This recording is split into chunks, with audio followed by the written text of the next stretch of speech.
How's it going, Pokemon fans? It is Fedor Reshiram Gaming here, and here I am making one final video of 2023 or 2022. Yeah, I don't know why I said 2023 for there, but we're gonna end 2022 by talking about not the best things about that happened in 2022, but the worst. And I mean it. These are the biggest nerfs to Pokemon in this generation, and it is just frankly.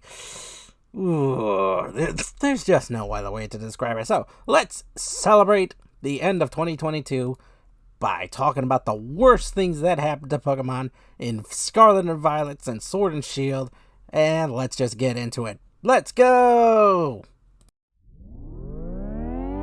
Is there more to us than the words we say, the games we play? Can we know that we're not dreaming? Alright, starting off with our first Pokemon that got the massive nerf. You all remember Dragapult, right? The pseudo-legend of Generation 8 Galar's region. You remember the speedy ghost dragon of the Galar region. You remember Dragon Darts as well? You all remember how when Dragapult uses Dragon Darts, it fires off 2 Dreepies from its horns into the opponent. And depending on how many opponents it actually hits, it can hit 2 opponents. You know the signature move of the Dragon Darts of Dragapult. You don't remember that? Well, guess what? Let's take a look at what Dragon Darts does. The user attacks twice using Dreepy. If there are 2 opposing Pokemon, this hits each of them once. Well, you want to know what happened to Dragapult and Dragon Darts? Alright, here we go. I've got my boy here. I've got Jerry. He's gonna go and show off his Dragon Darts. Alright, watch this. That is not a Dreepy. That is not a bloody Dreepy. That is a purple dart. You know where that move comes from? You know where that comes from? That is the same animation when a Pokemon with Copycat uses Dragon Darts. What the fluff? Biggest nerf. Biggest nerf. Oh no. We're not done yet. Dragapult got even more nerfs. You want to know what the next nerf is?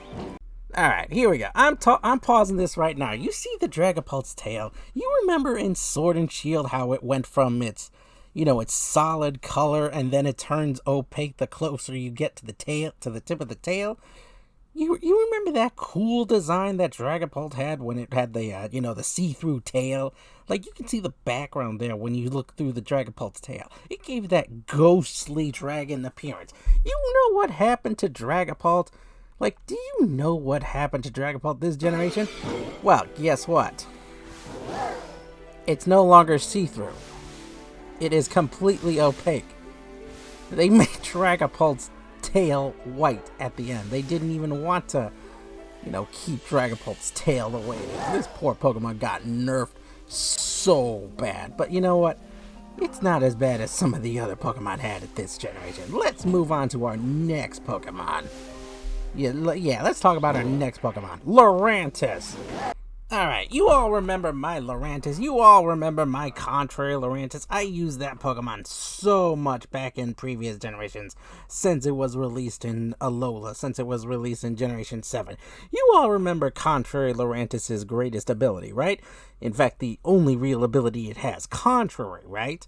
Contrary Lurantis, the stats if it loses stats, it gains stats instead. You all remember that, right? You all remember that. And you know what also happened? You all also remember what happened with Lurantis? What made it such a terror? When it uses superpower. You all know that? You all remember that, right? When it goes for the superpower. Sorry for the video feed being so poor, but it gained stats instead of losing them. You all remember that, right? Well, guess what happened this generation? Yep, it lost it. You don't believe me? Take a peek. And there you have it. Take a look at that. Lurantis no longer can learn superpower. Rest in peace, contrary Lurantis. Lurantis only had one thing going for it, and it was the superpower contrary. It was the only thing, the only gimmick that made Lurantis even remotely reliable to use. That made it even worthwhile to use.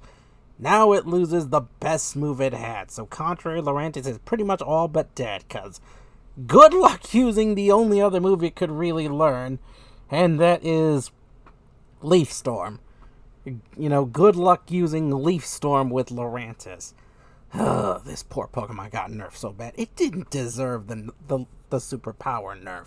It only had one gimmick. It didn't need the Leafs. It did not need the superpower nerf. Leaf Storm is decent enough, but superpower Contrary Lurantis it just made Lurantis so much more viable. This Pokemon is super slow. It's even worse than superior. There's no other way around it. It's just even worse superior. With a speed stat of 45, it needed the superpower. It needed the superpower to be even remotely effective. With its, 105 attack stat. And it's really good defensive stats, but the speed is what kills it. Another Pokemon. This Pokemon does not deserve the nerf it got. Oh, but are there others? Let's find out. You all remember Talonflame, right? I believe it was called Smogon Bird at one point or another. Guess what? He got nerfed as well. What was his nerf? No, he didn't lose access to his Gale Wings. No, he didn't lose the nerf to Gale Wings either.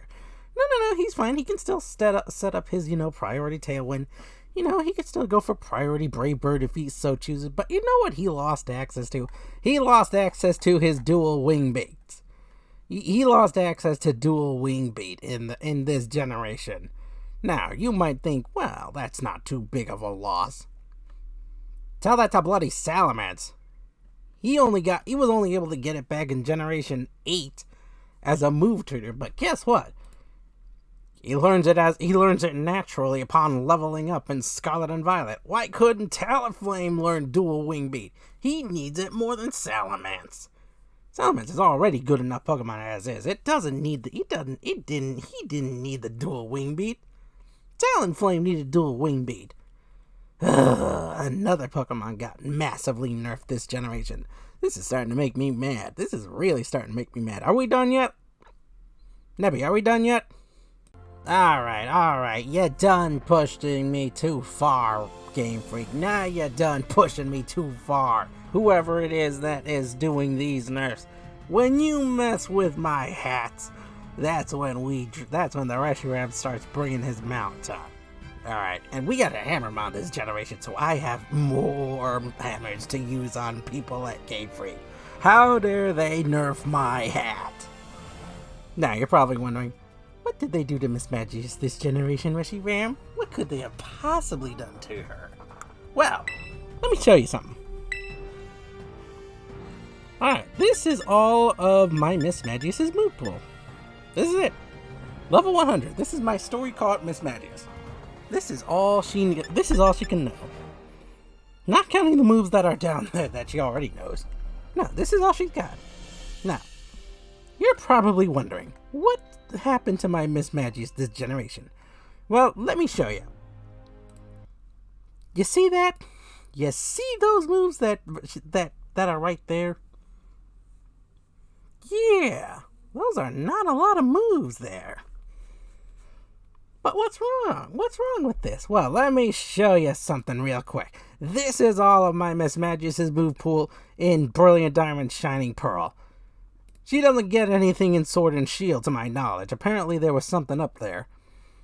Wait, I don't think she was even in Sword and Shield to begin with. Either way, this is what she learns in Brilliant Diamond Shining Pearl. You see all those moves pools? You see all those moves she can learn? She doesn't get access to them in Scarlet and Violet. That's it. That's all she gets access to. Now you're thinking, oh, well, that's not too bad. I mean, so she learns all these moves in, as a Miss Magius. You're half right. These are all the moves she learns in, Scarlet and Violet. These are all the moves she can learn. Obviously, these are not all these moves she can learn. In fact, we're going to go back into Generation 8. Just to show off what moves she can learn in Brilliant Diamond Shining Pearl. Okay, well, there you go. Look at that. All the moves she can learn in Brilliant Diamond Shining Pearl. But she can learn even more when she gets into her, into her Ms. Magic stage. But she loses all the previous moves, etc. They did her dirty this generation. Oh my goodness, she loses access to her Parish song. She doesn't even learn it as an egg move. Oh, these people are pushing my buttons. They're pushing the Reshiram's button this generation. These are some of the worst nerfs this generation. Oh, these are some of the worst nerfs. These Pokemon did not deserve to be nerfed this way. And we're gonna end off 2023 or 2022, and into 2023 on this high note. I'll see you all in next year. Take care of yourselves. This is Fedora Reshiram. I love you all. Bye-bye.